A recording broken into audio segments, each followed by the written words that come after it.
Drama के start में हम हमारी हीरोइन जोया को देखते हैं जो अपनी ग्रैंडमा से बहुत प्यार करती है। उसकी ग्रैंडमा अचानक बीमार हो जाती है और जोया उन्हें हॉस्पिटल लेकर आती है। जोया घबराकर डॉक्टर से पूछती है कि डॉक्टर मेरी ग्रैंडमा कैसी है, वो ठीक तो हो जाएगी ना। डॉक्टर बताते हैं कि पेशेंट अभी स्टेबल है, लेकिन उनके ट्रीटमेंट के लिए स्पेशल इंजेक्शंस लगाने पड़ेंगे और एक इंजेक्शन की कॉस्ट लगभग 2 लाख युआन है। इतनी बड़ी अमाउंट सुनकर जोया हैरान हो जाती है क्योंकि उसके पास इतने पैसे नहीं होते। फिर भी वो डॉक्टर से कहती कि आप ट्रीटमेंट स्टार्ट करो, मैं पैसों का अरेंजमेंट करती हूँ। वो अपने फियांसी योंजाओ को कॉल करती है। योंजाओ सिटी की सबसे रिच फैमिली से बिलोंग करता है। उसे लगता है कि योंजाओ उसकी हेल्प जरूर करेगा। वो उसे बार बार कॉल करती है, लेकिन उसका फ़ोन अनरीचेबल आता है। तो जोया उसे मिलने के लिए उसके घर चली जाती है, लेकिन वहाँ पहुँचते ही उसे एक जोर का झटका लगता है। जैसे ही वो योंजाओ के रूम का डोर ओपन करती है, वो उसे किसी और लड़की के साथ रोमांस करते हुए देख लेती है। वो लड़की योंजाओ से पूछती है कि तुम्हारी शादी होने वाली है, फिर भी तुम मेरे साथ हो, क्या तुम जोया को लाइक नहीं करते? योंजाओ कहता है कि मैं ये शादी सिर्फ फैमिली के प्रेशर की वजह से कर रहा हूँ, वरना मैं जोया को बिल्कुल पसंद नहीं करता। उसका स्टेटस हमारे सामने कुछ भी नहीं है। डोर के बाहर खड़ी जोया ये सब सुन लेती है और उसका दिल वहीं पर टूट जाता है। उसे समझ आ जाता है कि जिस इंसान पर वो भरोसा कर रही थी वो कभी उससे प्यार करता ही नहीं था। तभी योंजाओ का बड़ा भाई चेंग वहाँ पर आ जाता है, जो कि हमारा हीरो है। वो डोर लॉक कर देता है और जोया से कहता है कि तुम्हें ये सब देखने की जरूरत नहीं है, क्या तुम दो लोगों को रोमांस करते हुए देखना चाहती हो? जोया ऑकवर्ड और हर्ट फील करते हुए वहाँ से रोते हुए जाने लगती है। चेंग उसके पीछे आकर पूछता है कि वो इतनी रात को यहाँ पर क्यों आई थी। जोया बताती कि उसकी ग्रैंडमा हॉस्पिटल में एडमिट है और उसके पास ट्रीटमेंट के पैसे नहीं हैं। इतना सुनते ही चेंग तुरंत हॉस्पिटल में कॉल करता है और डॉक्टर को ट्रीटमेंट स्टार्ट करने को बोल देता है। वो जोया को समझाता है कि सब अरेंज हो गया है और उसे टेंशन लेने की ज़रूरत नहीं है। वो इमोशनल हो जाती है और उसे थैंक्स कहती है। चैंग कहता है कि ये कोई बड़ी बात नहीं है, काफ़ी रात हो गई, अब तुम घर जाकर रेस्ट करो, मैं तुम्हें घर ड्रॉप कर देता हूँ। वो मना करती है और कहती कि मुझे ग्रैंडमा के साथ हॉस्पिटल में रुकना है। चैंग कहते कि ठीक है, मैं भी तुम्हारे साथ हॉस्पिटल चलता हूँ। अब नेक्स्ट मॉर्निंग हम देखते हैं कि थकान की वजह से जो है चैंग के शोल्डर पर सर रख कर सो जाती है। डॉक्टर आकर बताते कि ग्रैंडमा बिल्कुल ठीक है और जल्दी डिस्चार्ज हो जाएगी। जोया जब उठती है और रियलाइज़ करती है कि वो चेंग के शोल्डर पर सो रही थी तो उसे थोड़ा ऑकवर्ड फील होता है। वो धीरे से उसकी हेल्प के लिए थैंक्स कहती है, लेकिन चेंग फिर से कहता है कि इसमें थैंक्स कहने की ज़रूरत नहीं है। साथ ही वो उससे पूछता है कि यूजाओ के बारे में उसने क्या डिसाइड किया, क्या वो अभी भी उससे शादी करेगी। जोया कहती कि अभी मैंने कुछ नहीं सोचा है। चेंग ये सुनकर हर्ट होता है और कहते कि ठीक है, मैं तुम्हारे लिए केब लेकर आता हूँ। ये बोलकर चला जाता है। देन जोया अपनी ग्रैंडमा को लेकर घर वापस आती है, लेकिन घर पहुंचते ही उसकी मॉम गुस्से में उसके ऊपर चिल्लाने लगती है कि तुम रात भर घर नहीं आई, कहाँ थी तुम? एक लड़की होकर पूरी रात बाहर रहना अच्छा नहीं होता है। जोया कहती कि मैं ग्रैंडमा को हॉस्पिटल लेकर गई थी, रात में उनकी तबीयत बहुत ख़राब हो गई थी। लेकिन उसकी मॉम तो उसकी बात मानने को तैयार नहीं होती, उल्टा उससे कहती है कि ग्रैंडमा तो घर पर ही थी, तुम झूठ बोल रही हो। फिर वो जोया पर इमोशनल प्रेशर डालने लगती है। कहती है कि तुम्हारी शादी जल्दी भाई फैमिली में युंजाओ से होने वाली है। अगर तुम्हारी रेपुटेशन खराब हो गई तो तुम कभी किसी अमीर घर में शादी नहीं कर पाओगी। जोया मॉम से कहती है कि वह इस शादी के बारे में बात नहीं करना चाहती। युंजाओ अच्छा लड़का नहीं है, लेकिन उसकी मॉम उसकी बात नहीं सुनती है और उसे कहती है कि अपनी औकात में बात करो। भाई फैमिली तुमसे शादी करके तुम पर एहसान कर रही है, तुम हमारे लिए पैसे कमाने का एक टूल हो और भाई फैमिली में शादी हो जाने के बाद हमारा स्टेटस इंक्रीज हो जाएगा। जो सुनकर जोया का दिल टूट जाता है। उसे रियलाइज़ होता है कि इस घर में उसकी कोई वैल्यू नहीं है, सिर्फ उसे फ़ायदे के लिए यूज़ किया जा रहा है। सिर्फ उसकी ग्रैंडमा ही है जो उसकी सच में फ़िक्र करती है।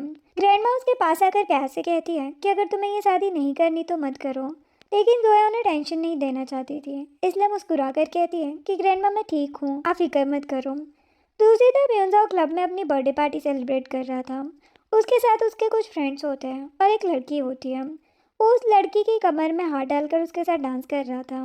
तभी जोया वहाँ पर आ जाती है। वो उसे बात करने की कोशिश करती है, लेकिन योंजाओ उसे अवॉइड करता है और कहते कि तुम्हें जो पीना है अपने लिए ऑर्डर कर लो, मैं अपने फ्रेंड्स के साथ बिजी हूँ, तो यहाँ से खुद चली जाना। जोया कहती कि मैंने कल सब कुछ देख लिया है। योंजो चिल्लाते हुए कहता है कि हाँ तो तुम क्या करोगी, वैसे भी हमारी एंगेजमेंट सिर्फ एक फैमिली डील है, लॉयल्टी या प्यार जैसी चीज़ें उसके लिए मैटर नहीं करती, शादी बस एक बिजनेस अरेंजमेंट है और कुछ नहीं। वो अपने फ्रेंड के सामने जोया को नीचा दिखाते हुए कहता है कि तुम्हारी फैमिली ने हमसे प्रोजेक्ट लिया, पैसे लिए, तुमने मुझे दिया क्या है, तुम लोग हम पर डिपेंडेंट हो। ये वर्ड सीधा जोया की सेल्फ रिस्पेक्ट को हर्ट करते हैं। तो जोया गुस्से में अपनी रिंग उतार कर फेंक देती है और कहती कि मैं तुमसे ब्रेकअप करती हूँ और तुम भी मुझे मेरी ग्रैंडमा का दिया हुआ पेंडेंट वापस दो। यूनजाओ गुस्से में उसे थप्पड़ मारने वाला होता है, तभी वहाँ पर चेंग आ जाता है। वो यूनजाओ को रोकता है और कहता है कि एक लेडी पर हाथ उठाना बिल्कुल गलत है। पहली बार कोई जोया के लिए स्टैंड लेता है। चेंग यूनजाओ से कहता है कि जोया को पेंडेंट वापस करो। जोया वो पेंडेंट लेकर वहाँ से जाने लगती है। चेंग उसके पीछे आकर उसे समझाने की कोशिश करता है कि इतना गुस्सा सही नहीं है, मैं घर ड्रॉप कर देता हूँ, लेकिन जोया उसकी एक नहीं सुनती और कैब में बैठकर वहाँ से निकल जाती है। चेंग उसकी सेफ्टी के लिए वरीड होता है तो उसकी कैब के नंबर की फ़ोटो क्लिक करता है। चेंग का फ्रेंड मजाक में कहता है कि तुम 10 साल से उसे सीक्रेटली लव कर रहे हो, आपने दिल की बात उसे कब बताओगे? चेंग कहते कि मुझे फ़र्क नहीं पड़ता कि वो जानती है या नहीं कि मैं उससे प्यार करता हूँ, मैं बस चाहता हूँ कि वो सेफ रहे और खुश रहे। अब जो है जब घर पहुँचती है तो वहाँ पर सिचुएशन और ख़राब हो जाती है। मॉम उसे बार बार कहती है कि क्या बात हुई यूनजाओ से, कब वो तुमसे शादी करेगा। जो है मॉम से कहती है कि मैंने यूनजाओ से ब्रेकअप कर लिया है। उसकी मॉम तो गुस्से में पागल ही हो जाती है। वो चिल्लाकर कहती है कि अगर तुम पई फैमिली में शादी नहीं करोगी तो हमारे बिजनेस प्रोजेक्ट का क्या होगा, तुम्हारे भाई की स्टडी का क्या होगा। जोया कहती कि इसका मतलब मैं आपके लिए बस एक पैसे कमाने का जरिया हूँ। मॉम कहती कि बकवास मत करो, मैंने तुम्हें पढ़ा लिखा कर इतना बड़ा किया है। जोया कहती कि झूठ मत बोलो, बचपन से आप मुझसे सारे घर के काम करवाती थी, मैंने पार्ट टाइम जॉब करके स्कूल की फीस भरी है और आप मुझसे मेरी सैलरी भी छीन लेती थी। जोया के मॉम डैड मिलकर उसे बुली करने लगते हैं। तभी वहाँ पर ग्रैंडमा आती है। वो कहती कि जोया को अकेला छोड़ दो। तभी स्ट्रेस की वजह से ग्रैंडमा की तबीयत फिर से खराब हो जाती है। जोया उन्हें हॉस्पिटल लेकर आती है। चेंग फिर से उसकी हेल्प के लिए वहाँ पर आ जाता है। जोया को भी चक्कर आने लगते हैं। वो बेहोश होकर गिरने वाली थी, लेकिन चेंग उसे पकड़ लेता है। वो उसके पास रात भर बैठा रहता है। वो देखता है कि जोया के पैर में चोट लगी है। जब जोया को होश आता है, चेंग उसे उसकी फेवरेट कैंडी देता है। यहाँ पर हमें एक फ्लैशबैक दिखाया जाता है। जब जोया छोटी होती है तब भी चेंग उसे ये कैंडी दिया करता था। एक नर्स उन्हें चुपके से देख रही होती है और सरप्राइज होकर कहती है कि डॉक्टर पई इतना सॉफ्ट और केयरिंग कब से हो गए। चेंग जोया को कहता है कि मैंने सुना है कि यूनजाओ से ब्रेकअप होने की वजह से तुम्हारी फैमिली काफ़ी नाराज़ है, इसीलिए उन्होंने तुम्हें और ग्रैंडमा को घर से बाहर निकाल दिया। अगर तुम चाहो तो मैं उनसे बात कर सकता हूँ। लेकिन जोया डिसाइड करती है कि अभी उसका यूनजाओ से ब्रेकअप हुआ है तो उसके बड़े भाई से भी कोई हेल्प नहीं लेनी चाहिए। इसलिए वो चेंग को मना करती है कि वो खुद से सब हैंडल कर लेगी, क्योंकि वो चेंग के ऊपर बोझ नहीं बनना चाहती। वो चेंग को कहती कि मेरी हेल्प करने के लिए थैंक्स, मैं जल्दी आपके पैसे वापस कर दूंगी। ये बोलकर जाने लगती है। चेंग उसका हाथ पकड़कर रुकता है और कहता कि प्लीज़ मुझे तुम्हारी हेल्प करने दो, ना मत करो।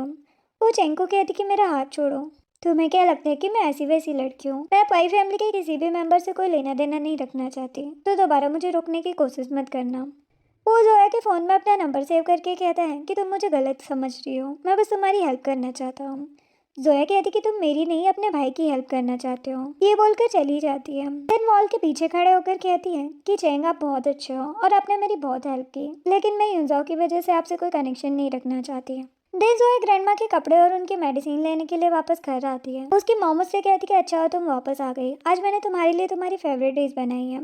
जोया कहती कि मुझे अभी भूख नहीं है, लेकिन मॉम उसे प्यार से कहती है कि तुम काफ़ी थक गई होगी, तुम आराम से खाना खाओ और घर पर रेस्ट करो, मैं ग्रैंडमा के पास हॉस्पिटल जा रही हूँ। जोया सोचती कि आज मॉम को ग्रैंडमा की इतनी ज़्यादा फिक्र क्यों हो रही है, क्योंकि उन्होंने कभी भी ग्रैंडमा को अच्छे से ट्रीट नहीं किया और ना ही वो उनके खाने और कपड़ों का ख्याल किया करती थी। जोया सब कुछ इग्नोर करती है और सोचती कि हो सकता है मॉम अब बदल गई हो। वो एक बार टेस्ट करती है, इतने में ही उसका फियांसे यूनजाओ वहाँ पर आ जाता है। जोया कहती कि तुम यहाँ पर क्यों आए हो। फ्लैशबैक में हम देखते कि यूनजाओ को उसके ग्रैंडपा ने बहुत डांट लगाई थी और कहा था कि तुम्हें जोया के घर जाकर उसे मनाना होगा, क्योंकि ये शादी होना बहुत इंपॉर्टेंट है। यूनजाओ जोया को मनाने के लिए उसके घर आता है। जोया उस पर गुस्सा करती है और कहती कि हमारा ऑलरेडी ब्रेकअप हो गया है, अब तुम्हें यहाँ से चले जाना चाहिए। मॉम उन दोनों के बीच में आकर उन दोनों का पेचअप कराने की कोशिश करती है और जोया से कहती कि तुम्हें यूनजाओ को एक और मौका देना चाहिए, अब वो बदल गया है, वो तुम्हारे साथ लॉयल रहेगा और तुम्हें अच्छे से ट्रीट करेगा। इतने में जोया बेहोश हो जाती है, क्योंकि उसकी मॉम ने यूनजाओ के साथ मिलकर उसके खाने में एक मेडिसिन मिला दी थी। अब हम यूनजाओ और जोया को एक बेडरूम में देखते हैं। यूनजाओ जोया को टच करके कहते हैं कि आज मैं तुम्हें फोर्सफुली अपनी वुमन बनाकर रहूँगा, फिर तुम्हें मुझसे शादी करनी ही होगी।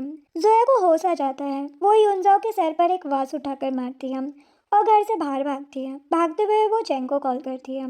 चेंग अपने फ्रेंड के साथ क्लब में ड्रिंक कर रहा होता है। जैसे ही उसके पास जोया का कॉल आता है वो तुरंत ही उसकी हेल्प के लिए निकल जाता है। नेक्स्ट सीन में चेंग बेहोशी की हालत में जोया को हॉस्पिटल लेकर आता है और उसका ट्रीटमेंट करवाता है। नेक्स्ट डे जब जोया को होश आता है तो चेंग पूछता है कि तुम ठीक तो हो, अब तुम्हें अच्छा फील हो रहा है ना। और उसे प्रॉमिस करता है कि ऐसे मैं तुम्हारा ख्याल रखूंगा, बस तुम मुझसे शादी कर लो। शादी का सुनकर जोया नर्वस हो जाती है। चैंग कहता है कि मैं वही फैमिली का एल्डर सन हूँ, अगर हमारी शादी हो जाती है तो मैरिज एग्रीमेंट भी नहीं टूटेगा। जोया कहती कि मेरी हेल्प करने के लिए थैंक्स, लेकिन आप मेरे एक्स फियांसे के ब्रदर हो, मैं आपसे शादी नहीं करना चाहती है। चैंग कहते कि तुम्हें जल्दबाजी में आंसर करने की जरूरत नहीं है, तुम आराम से सोचकर मुझे जवाब दे सकती हो। नेक्स्ट सीन में जोया अपनी ग्रैंडमा के लिए सूप लेकर आती है। वो देखती है कि चैंग पहले से ही ग्रैंडमा के पास बैठा हुआ है, वो उनको एप्पल खाने को दे रहा होता है। जोया चैंग से कहती है कि आप यहाँ पर क्या कर रहे हो, मैं और ग्रैंडमा आपको और ज़्यादा परेशान नहीं करना चाहते। चैंग कहता है कि इसमें परेशानी वाली कोई बात नहीं है, तुम्हारी ग्रैंडमा मेरी भी तो ग्रैंडमा लगती है, चाहता हूँ कि वो जल्दी से ठीक हो जाए। ग्रैंडमा चैंग की तारीफ करते हुए कहती है कि ये कितना अच्छा लड़का है। चैंग ग्रैंडमा को हॉस्पिटल से डिस्चार्ज कराने के बाद एक फ्लैट पर लेकर आता है और जोया से कहता है कि ऐसे तुम लोग यहाँ रह सकते हो। दो आंटियाँ वहाँ पर आती हैं और जोया को देखकर कहती है कि इस लड़की का बॉयफ्रेंड कितना ज़्यादा हैंडसम है। जोया ग्रैंडमा को कहती है कि अब इन आंटियों की बकवास बातों पर ध्यान मत दो, अब जानती हो चैंग और मेरे बीच में ऐसा कुछ नहीं है। घर आने के बाद ग्रैंडमा और जोया साथ में लंच कर रहे थे। जोया नर्वस लग रही थी। ग्रैंडमा पूछती कि क्या बात है, क्या युनजाओ ने तुम्हें फिर से परेशान किया है। ग्रैंडमा जोया को एडवाइस करती है कि तुम्हें एक चाइल्डहुड मैरिज कॉन्ट्रैक्ट को पूरा करने की कोई ज़रूरत नहीं है। युनजाओ एक नंबर का घटिया इंसान है और मैं चाहती हूँ कि तुम्हारी शादी एक अच्छे इंसान से हो जो तुमसे प्यार करे और तुम्हारा ख्याल रखे। तुम अपनी लाइफ में जो भी डिसीजन लोगी मैं हमेशा तुम्हें सपोर्ट करूँगी। जोया कैलेंडर में आज की डेट देखती है और रोने लगती है कि आज उसकी वेडिंग डेट है और उसे चैंग का मैरिज प्रपोजल याद आता है। वो रोते हुए चैंग को कॉल करती है और कहती कि मैं तुमसे शादी करने के लिए रेडी हूँ। जो सुनते ही चैंग के दिल की तो धड़कनें ही रुक जाती हैं। वो हैरान होकर कहता है कि सच में तुम मुझसे शादी करने के लिए तैयार हो। जोया हाँ कहती है। चैंग पूछते कि तुम कहाँ हो, मैं तुमसे मिलकर बात करना चाहता हूँ। जोया उसे मिलने के लिए ग्रैंडमा के घर बुला लेती है। चैंग काफ़ी सारे गिफ्ट लेकर मिलने के लिए आता है और पूछता है कि क्या हम आज ही अपना मैरिज सर्टिफिकेट ले सकते हैं। नेक्स्ट दिन में दोनों मैरिज सर्टिफिकेट लेकर बाहर आते हैं। चैंग जोया को कहता है कि अब से तुम मेरे साथ मेरे घर पर रहोगे। देन वो जोया के लिए कार का डोर ओपन करता है और सीट बेल्ट भी लगाता है। जोया को काफ़ी अजीब लग रहा होता है कि उसने अपने फियांसे के बड़े भाई से शादी कर ली। शादी के बाद दोनों ही काफ़ी खामोश होते हैं। चैंग कहता है कि मैं रेडियो ऑन करता हूँ, लेकिन जैसे ही म्यूज़िक लगता है तो रोमांटिक सॉन्ग्स आने लगते हैं। उनको सुनकर जोया और भी ज़्यादा नर्वस हो जाती है। नेक्स्ट सीन में चैंग जोया को लेकर अपने घर आता है, जहाँ पर चैंग के सर्वेंट काफ़ी सारे गिफ्ट के साथ जोया का वेलकम करते हैं। चैंग कहते हैं कि हमारी शादी इतनी जल्दी में हुई है तो मैं तुम्हारे लिए कुछ खास इंतज़ाम नहीं कर पाया। आई होप तुम्हें ये चीज़ें पसंद आएगी। देन वह एक सर्वेंट को कहता है कि मैडम को इनके रूम में लेकर जाओ। चैंग अपनी न्यूली वाइफ के लिए खुद अपने हाथों से डिनर बनाता है। जोया को सभी डिशेस काफ़ी ज़्यादा पसंद आती है। वो सोचती कि मैंने सोचा नहीं था कि इतना रूड और एरोगेंट दिखने वाला पर्सन इतना अच्छा हो सकता है। इतने में जोया के पास एक मैसेज आता है स्कूल रियूनियन का। वो चैंग से कहती है कि आज मुझे एक रियूनियन पार्टी में जाना है और मेरी एक फ्रेंड मुझे पिक करने के लिए आ रही है। अब हम जोया को उसके फ्रेंड के साथ देखते हैं। जोया मैसेज पर चैंग से बात कर रही थी और कुछ ज़्यादा ही ब्लश कर रही थी। उसको देखकर उसकी फ्रेंड कहती कि क्या बात है मैडम, तुम फ़ोन को देखकर कुछ ज़्यादा ही मुस्कुरा रही हो। जोया कहती कि ऐसी कोई बात नहीं है। इतने में जोया के सामने युनजाओ आ जाता है। वो जोया का हाथ खींचकर उसे ले जाने लगता है। जोया कहती कि मेरा हाथ छोड़ो, मेरा अब तुमसे कोई लेना देना नहीं है। युनजाओ कहती कि वेट अ मिनट, तुमने इतने एक्सपेंसिव कपड़े और मफलर पहना है, तुम्हारे पास ये कहाँ से आए कि आजकल तुम किसी ओल्ड मैन के साथ सो रही हो। वो कौन है, मैं उसे छोड़ूंगा नहीं। इतने में चैंग वहाँ पर पहुँच जाता है। वो युनजाओ को जोया का हाथ छोड़ने के लिए कहता है और युनजाओ उसे बताने वाला होता है कि जोया अब उसकी वाइफ है, लेकिन जोया उसे कुछ भी बताने से मना कर देती है। तो चैंग कहते हैं कि तुम किसी लड़की को उसकी मर्जी के बिना टच नहीं कर सकते और अगर तुमने दोबारा जोया को परेशान किया तो तुम्हारी शिकायत ग्रैंडपा से कर दूंगा। ये कहते हुए वो जोया को वहाँ से ले जाता है। जोया घबरा रही होती है। वो कहता है कि चिंता मत करो, मैं तुम्हारे साथ हूँ ना, तुम्हें कहाँ जाना है मैं तुम्हें ड्रॉप कर दूंगा। जोया जब रियूनियन पार्टी में पहुंचती है तो उसके कुछ फ्रेंड्स उसके साथ मिसबिहेव करते हैं। जोया वहाँ से भागते हुए बाहर आती है और चैंग को हक कर लेती है और कहती कि आज मुझे यहाँ आना ही नहीं चाहिए था, मुझे मेरे क्लासमेट्स और युनजाओ ने काफ़ी परेशान किया है। कहता है कि चिंता मत करो, मैं उन लोगों को सबक सिखा कर आऊँगा और जेल में डालवा दूंगा। जोया कहती है लेकिन मेरे पास कोई भी एविडेंस नहीं है। चैंग उसके आंसू पोंछते हुए कहता है कि मुझे किसी को भी पनिश करने के लिए एविडेंस की ज़रूरत नहीं है। जोया उसको देखे जा रही थी और अचानक से किस कर लेती है। चैंग का दिल तो जोरों से धड़कने लगता है। नेक्स्ट डे जब जोया ऑफिस जाती है तो सभी लोग उसको देखकर अजीब सा रिएक्ट करने लगते हैं। थोड़ी देर बाद जोया के पास उसके मैनेजर आती है और उसे अपने साथ ऑफिस लेकर आती है। जोया पूछती कि क्या हुआ। मैनेजर उसे सॉरी कहती है और कहती कि हमें पता नहीं था कि तुम पई फैमिली की डॉटर इन लो हो, आज से तुम्हारा ट्रांसफ़र हेड ऑफिस में हो गया है और तुम्हारी सैलरी भी डबल हो गई है, और प्लीज़ मुझे माफ़ करना अगर मैंने तुम्हें अननेसेसरी तंग किया हो। जो है सोचती कि ये ज़रूर चेंग ने किया होगा, तभी सब लोग मुझसे डर रहे हैं। जो है ऑफिस के बाहर आती है तो उसकी मॉम उसके पास आकर कहने लगती है कि तुम कैसी हो, इतने दिन हो गए घर भी नहीं आए। तुम्हारे डैड ने कुछ न्यू प्रोजेक्ट स्टार्ट किया है और हमने एक न्यू हाउस भी खरीदा है, तो आकर उसे देखना। और मॉम जोया को इंसिस्ट कर रही होती है कि वो इंजाओ से माफ़ी मांगकर वापस उसके पास चली जाए। जोया कहती कि मैं इंजाओ से माफ़ी नहीं मांगूंगी और ना ही उसके पास जाऊंगी। ये बोलकर जाने लगती है। मॉम उसको एक थप्पड़ मारते हुए कहती है कि तुम बदतमीज लड़की बन गई हो, तुम्हें फैमिली की कोई परवाह नहीं है। जोया कहती कि मैंने बोला ना कि मैं इंजाओ के पास नहीं जाऊंगी क्योंकि मैं ऑलरेडी मैरिड हूँ। मॉम कहती कि मैं जानती थी तुम कुछ गड़बड़ कर रही हो, तुमने प्रेग्नेंट होने के बाद शादी की है ना, कौन है इस बच्चे का बाप। जोया कहती कि मैं आपको अपनी लाइफ बर्बाद करने नहीं दूंगी और ना ही आपको कुछ बताऊंगी। अगर आपको पई फैमिली के पैसों से इतना ही ज़्यादा प्यार है तो खुद कर लो शादी। और कहती कि आपको जो सोचना है वो सोचो, मैं जा रही हूँ यहाँ से। ये बोलकर जाने लगती है। जोया काफ़ी सैड होती है और सोचती कि मेरी फैमिली के लिए मेरी कोई भी वैल्यू नहीं है और उन्हें बस पैसों से प्यार है। इतने में चेंग की कार उसके पास आकर रुकती है। वो जोया से कहता है कि तुम कार में आकर बैठ जाओ, मैं घर ड्रॉप कर देता हूँ। दूसरी तरफ जोया के अवॉइड करने की वजह से युनजा कुछ ज़्यादा ही अपसेट होता है।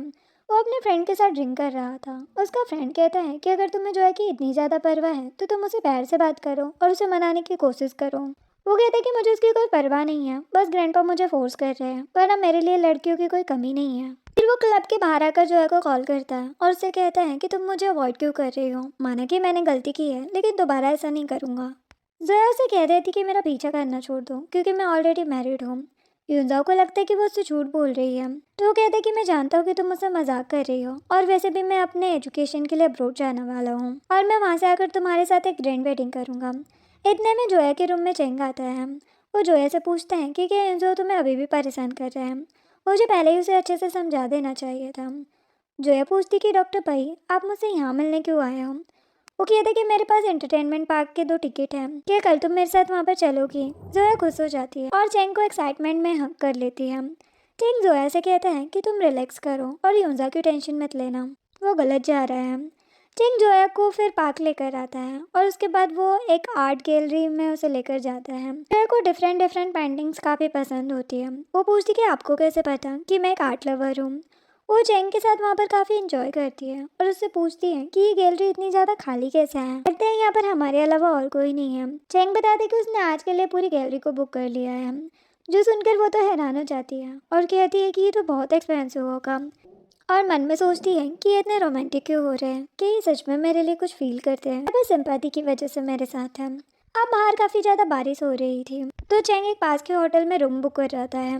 होटल के पास ज़्यादा रूम्स नहीं होते तो चेंग और जोया को एक ही रूम शेयर करना होता है। चेंग जोया को कहता है कि तुम बेड पर सो जाना, मैं सोफे पर सो जाऊंगा।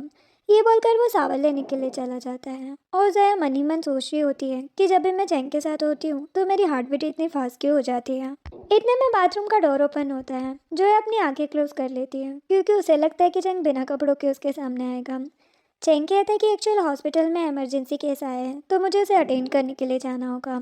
आज तुम यहीं पर रेस्ट करो, मैं कल मॉर्निंग में तुम्हें पिक करने आ जाऊंगा। हमें पता चलता है कि जिस पेशेंट को अटेंड करने के लिए चेंग गया था वो एक फेमस एक्ट्रेस कीन्यू होती है और उसके बारे में न्यूज़ में भी आया होता है कि उसका ट्रीटमेंट पई फैमिली के एल्डर सन चेंग ने किया है और उन दोनों के अफेयर्स के र्यूमर भी फैलने लगते हैं। यही नहीं, कीन्यू चेंग की एक ओल्ड क्लासमेट भी होती है। जोया ये न्यूज़ पढ़ने के बाद सोचती है कि इसका मतलब डॉक्टर पई इस एक्ट्रेस को लाइक करते हैं और कल रात इससे मिलने के लिए हॉस्पिटल गए थे। वो सोचती कि डॉक्टर चेंग ने मुझसे शादी सिर्फ युनजाओ की वजह से की है। वो मेरे साथ अच्छा बिहेव सिर्फ इसलिए करते हैं क्योंकि उन्हें मुझ पर दया आती है। अब मैं इस रिश्ते में नहीं रह सकती जो पूरी तरह से मेरा नहीं है। मैं सिर्फ डॉक्टर चेंग के नाम की वाइफ हूँ। अब जो है कि रूम की डोरबेल बजती है, सामने चेंग होता है। वो कहता है कि मैं तुम्हारे लिए तुम्हारा फेवरेट खाना लेकर आया हूँ, इसको खाने के बाद हम लोग साथ में घर चलेंगे।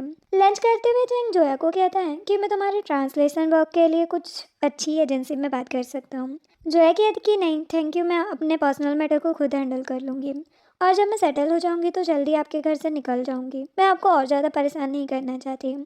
चेंग पूछते कि इस बात का क्या मतलब है। जो है इनोसेंट फेस बनाकर कहती कि मैं जानती हूँ आपने सिर्फ तरस खाकर मुझसे शादी की है और वैसे भी अब युनजा अब्रोड चला गया है तो हमें इस फेक मैरिज को यहीं पर ख़त्म कर देना चाहिए। चेंग जोया को गले से पकड़ता है और कहता है कि क्या तुम्हें अभी भी लगता है कि मैंने तुमसे शादी सिर्फ युनजाओ की वजह से की थी। जोया कहती कि मैं जानती हूँ आप किन को स्कूल टाइम से लाइक करते हो और मैं आप दोनों के बीच में नहीं आना चाहती। चेंग जोया को एक्सप्लेन करता है कि तुम गलत समझ रही हो, वो मेरी सिर्फ एक क्लासमेट है, पर मैं उसे स्कूल टाइम में ज़्यादा बात भी नहीं करता था। जोया कहती कि मैंने एक इंटरव्यू में पढ़ा था कि आप चाइल्डहुड से किसी को लाइक करते हो, तो मुझे लगा वो लड़की केन होगी। चेंग कहते कि ये र्यूमर्स बकवास हैं। रुको, अभी मैं उस रिपोर्टर को कॉल करता हूँ जिसने आर्टिकल पब्लिश किया था। जोया कहती कि इतना गुस्सा क्यों कर रहे हो, ठीक है मान लेती हूँ कि तुम उसे लाइक नहीं करते, और वो खुश होकर खाना एंजॉय करने लगती है। चेंग कहते कि इन फ्यूचर तुम्हें कोई भी डाउट हो ना तो मुझसे डायरेक्टली पूछ लेना, फालतू चीज़ों पर भरोसा मत करना। कहती कि ठीक है समझ गए। फिर वो चेंग से पूछती कि क्या हम लोग ग्रैंड माँ से मिलने के लिए चल सकते हैं, प्लीज़ तुम उन्हें हमारी कॉन्ट्रैक्ट मैरिज के बारे में मत बताना। नेक्स्ट सीन में चैनो जो है ग्रैंड माँ से मिलने के लिए आते हैं, बहुत सारे गिफ्ट भी लेकर आते हैं। ग्रैंड माँ चेंग से पूछती है कि तुम जोया से कितने साल बड़े हो। वो कहता है कि अभी मेरा 30th बर्थडे गया है, यानी कि चेंग और जोया की एज में अच्छा खासा गैप होता है। लेकिन ग्रैंड माँ कहती है कि इसमें कोई बड़ी बात नहीं है, मेरे हस्बैंड भी मुझसे 10 साल बड़े थे और मैंने उनके साथ बहुत अच्छी लाइफ स्पेंड की है, वो मेरी बहुत ज़्यादा केयर करते थे। और चेंग तुम जोया के लिए एकदम परफेक्ट लाइफ पार्टनर हो। और वो चेंग से पूछती है कि तुम्हारी लव स्टोरी कैसे स्टार्ट हुई थी। चेंग कहते हैं कि मैं जोया को कब से लाइक करता हूँ, जब वो बहुत छोटी थी, मेरा हमेशा से उसके ऊपर क्रश था। ग्रैंडमा के घर से बाहर आने के बाद जोया कहती है कि अपने ग्रैंडमा के घर पर इतनी कॉन्फिडेंस से झूठ कैसे बोला कि आप मुझे लाइक करते हो। चेंग कहता है कि मुझे उस टाइम जो सही लगा मैंने बोल दिया, और वैसे भी मैं एक ओल्ड मैन हूँ और तुम एक यंग गर्ल हो। एग्रीमेंट कंप्लीट होने के बाद हम लोगों का डिवोर्स हो जाएगा और मैं तुम्हें एज अ कंपनसेशन कुछ केस और प्रॉपर्टी भी दूंगा। उसके बाद तुम फिर से एक न्यू लाइफ स्टार्ट कर सकती हो किसी यंग मैन के साथ। इतने में पीछे से कोई जोया और चेंग की फोटो क्लिक करता है यूनजाओ को सेंड करने के लिए, लेकिन उस फोटो में चेंग का फेस क्लियरली दिख नहीं रहा था। यूनजाओ उस फोटो को देखता है और सोचता है कि ये बंदा तो चेंग की तरह लग रहा है। इतने में उसका एक और फ्रेंड उसे चेंग और किन के अफेयर वाली न्यूज़ दिखाता है, जो देखकर यूनजाओ सोचता है कि मैं कुछ ज़्यादा ही सोचने लगा था। चेंग को ऑलरेडी फेमस एक्ट्रेस किन को डेट कर रहा है और उसे लगता है कि जोया को उस ओल्ड मैन ने डंप कर दिया, इसीलिए जोया अब चेंग के साथ मिलकर उसे जेलस करने का प्लान बना रही है। तो वो तुरंत रिटर्न फ्लाइट की टिकट बुक करवाता है। दूसरी तरफ हम जोया को देखते हैं, वो अपनी ग्रैंडमा से कॉल पर बात कर रही थी कि अब उन्हें अपनी हेल्थ का अच्छे से ध्यान रखना चाहिए। ग्रैंडमा कहती कि तुम फिक्र मत करो, अपने हस्बैंड की तरफ ध्यान दो, उसने तुम्हारी कितनी हेल्प की है, तुम्हें भी उसे स्पेशल फील कराने के लिए कुछ करना चाहिए। तो जोया चेंग के लिए अपने हाथों से चॉकलेट बनाती है और उसे देने के लिए हॉस्पिटल जाती है। अब हमें हॉस्पिटल का सीन दिखाया जाता है जहाँ पर चेंग फेमस एक्ट्रेस किन का चेकअप करने आता है। वो एक्ट्रेस चेंग से पूछती है कि क्या आप सिंगल हो।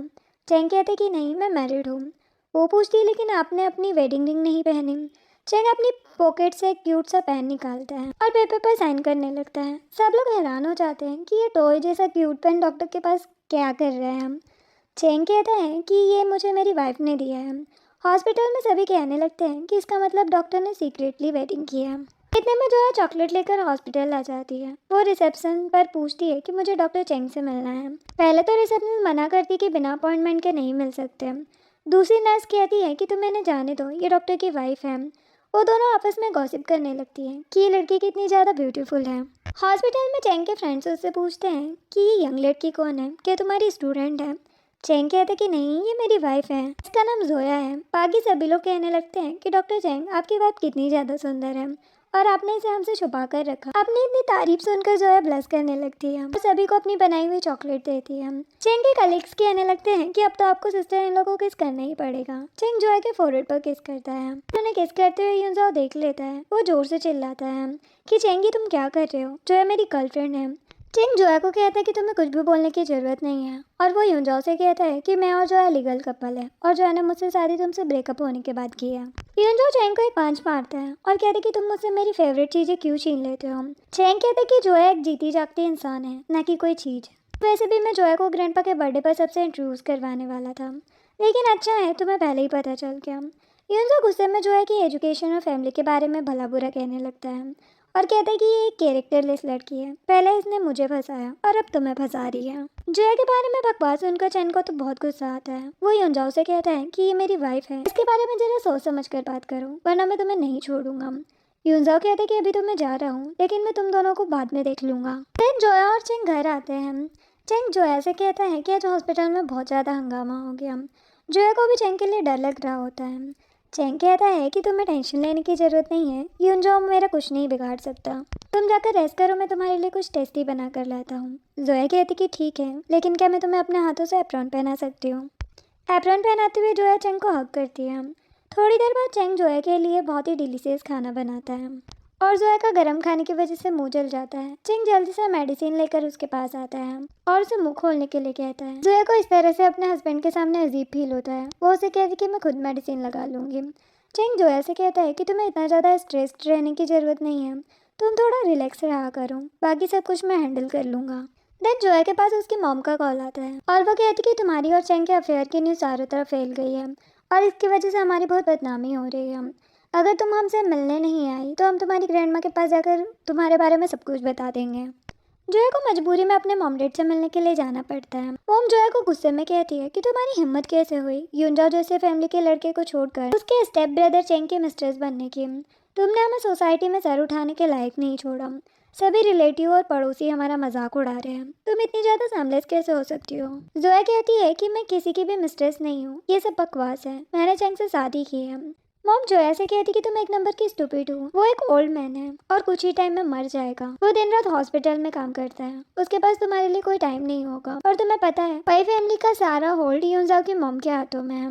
तुम्हें चैंग से शादी करके क्या मिला? अच्छा होगा अगर तुम उसे डिवोर्स देकर वापस यूनजाओ के पास चली जाओ। जोया कहती कि मुझे इन चीज़ों से कोई फ़र्क नहीं पड़ता है। चैंग ने मेरे साथ तब दिया था जब आपने मुझे फालतू बोझ समझकर घर से निकाल दिया था। मेरी उससे शादी हो चुकी है और अब मैं उससे अलग होने वाली नहीं हूँ। वो मुझे इमोशनली ब्लैकमेल करते हुए कहती है कि इसका मतलब तुम्हारी फैमिली, तुम्हारे मॉम डैड कोई अहमियत नहीं रखते तुम्हारे लिए। जो गुस्से में मॉम के ऊपर चिल्लाने लगती है कि आज आपको याद आ रहा है कि मैं आपकी डॉटर हूँ। क्या आपने कभी सोचा है कि बचपन में मुझे आपकी कितनी ज़रूरत थी? आप कभी भी मेरे साथ नहीं थी। आप कभी भी मेरे साथ स्कूल कॉलेज की पेरेंट टीचर मीटिंग में नहीं गए और अब आप चाहती हो कि आपको मेरी वजह से प्रॉफिट हो, इसीलिए मैं यूनजाओ से शादी करूँ। ऐसा कभी नहीं होगा। आपको और मेरा रिश्ता अब से ख़त्म है। ये बोलकर वो चली जाती है। मॉम भी गुस्से में उसके ऊपर चिल्लाने लगती है कि तुम एक नंबर की निकम्मी लड़की हो।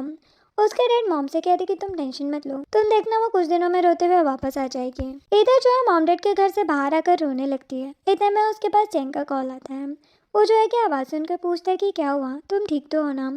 जोया बताती कि आज उसने अपनी फैमिली से सारे कनेक्शन खत्म कर दिए हैं और कहती कि क्या मैं एक बुरी लड़की हूँ। चैंग कहता कि बिल्कुल नहीं, इनफैक्ट तुम एक समझदार लड़की हो, तुमने जो किया अच्छा किया, मैं तुम्हारे लिए बहुत खुश हूँ। अपनी ब्रेवरी दिखाने के लिए थैंक्स। फिर कहते कि अब जल्दी से घर वापस आ जाओ, तुम्हारे लिए एक सरप्राइज़ है। वो वापस आती है तो देखती है कि टेबल पर एक केक रखा है। जोया कहती कि ये किस लिए, आज तो मेरा बर्थडे भी नहीं है। चैंग कहता है कि आज तुम्हारा रीबर्थ हुआ है और तुम्हें तुम्हारी न्यू लाइफ मुबारक हो। फिर उसकी तरफ हाथ बढ़ाते हुए कहता है कि मेरे पास तुम्हारे लिए एक और सरप्राइज़ है। वो जोया को बाहर लेकर आता है, यहाँ पर उसने जोया के लिए फायरवर्क करवाया होता है। जोया को काफ़ी पसंद आता है। वो चैंग को देखकर मन ही मन बोल रही होती है कि चैंग, मैं तुम्हें बहुत लाइक करने लगी हूँ। नेक्स्ट डे चैंग ऑफिस में काम कर रहा था। उसके पास एक पर्सन होता है। वो उसे बताता है कि हमें पता चल गया है कि आपकी वाइफ के बारे में र्यूमर्स फैलने के पीछे एक्ट्रेस किन का हाथ है और जोया के पेरेंट्स ने उसके ऊपर हैरेसमेंट का केस भी कर दिया है। इतने में चैंग के पास उसकी एक फ्रेंड का कॉल आता है। वो कहती कि क्या तुम आज रात रियूनियन पार्टी में आओगे? चैंग मना करता है और कहता कि मैं ऑलरेडी बिजी हूँ, मेरे पास बहुत काम है। उसकी फ्रेंड कहती है कि तुम्हारे चक्कर में हम पहले भी कई बार पार्टी पोस्टपोन कर चुके हैं और तुम्हें पता है आज हमारी पार्टी में as a special guest famous actress किन भी आने वाली है। जो सुनकर चैंग को एक आइडिया आता है। वो पार्टी में जाकर किन से फ्लर्ट करता है और उसे होटल रूम में बुलाता है जहाँ पर किन उसे सीड्यूस करने लगती है और इतने में बहुत सारे कैमरामैन वहाँ पर आ जाते हैं और उसकी फ़ोटोज़ लेने लगते हैं, ये कहते हुए कि आप खुद एक मैरिड मैन को ट्रैप कर रही थी। चैंग किन को कहता है कि ये तो कुछ भी नहीं है, अगर तुमने आइंदा मेरी वाइफ को परेशान किया तो मुझसे बुरा कोई नहीं होगा। चैंग जोया को यकीन दिलाता है कि उसके होते हुए कोई भी उसे परेशान नहीं कर सकता। जोया उसे थैंक्स कहती है। चैंग के पास ग्रैंडपा का कॉल आता है। वो कहते हैं कि मुझे छोड़कर सबको पता चल गया कि तुम्हारी गर्लफ्रेंड है, तुम अपनी गर्लफ्रेंड को लेकर कब आओगे? चैंग कहते कि ग्रैंडपा, मैं उसे आपके बर्थडे पर आपसे मिलवाना चाहता था। ग्रैंडपा कहते कि ठीक है, उसे जल्दी लेकर आओ, मुझे उससे जल्दी मिलना है। चैंग जोया को ग्रैंडपा से मिलाने के लिए ओल्ड हाउस लेकर आता है। वो बहुत ही नर्वस होती है और कहती कि मुझे इस बात का डर है कि ग्रैंडपा मुझे